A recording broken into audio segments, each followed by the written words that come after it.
నేను ఇక్కడికి వచ్చే ముందు ఎర్రగడ్డ ముందు నాకు మా నాయకులు షేక్పేట వాళ్ళు ఫోన్ చేసిర్రు, అన్నా మా దగ్గర కాంగ్రెస్ వాళ్ళు ఓటుకు 5,000 వంచుతుండ్రు అన్నా అని ఫోన్ చేసిర్రు షేక్పేటలో. అట్లనా అన్న నేను. తర్వాత బోరబండోళ్ళు ఫోన్ చేసిర్రు, అన్నా మా దగ్గర 6,000 ఇస్తుర్రే అన్నారు. తర్వాత పక్కకు యూసుఫ్ కూడా క్యాండిడేట్ లోకల్ డివిజన్ అక్కడ 8,000 ఇస్తుండట.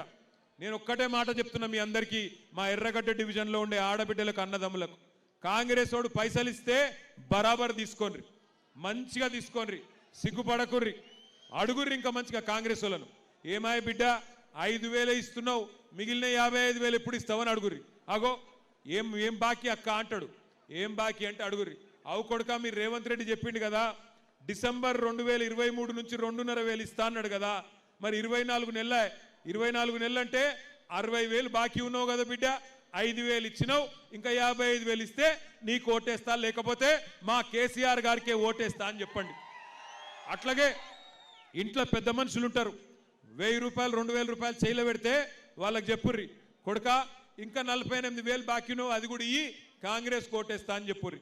లేకపోతే ఓట్లతోని నోట్లతోని కొనుక్కొని సునీతమ్మను ఓడగొట్టాలని కోషిష్ చేస్తూ ఉన్నారు.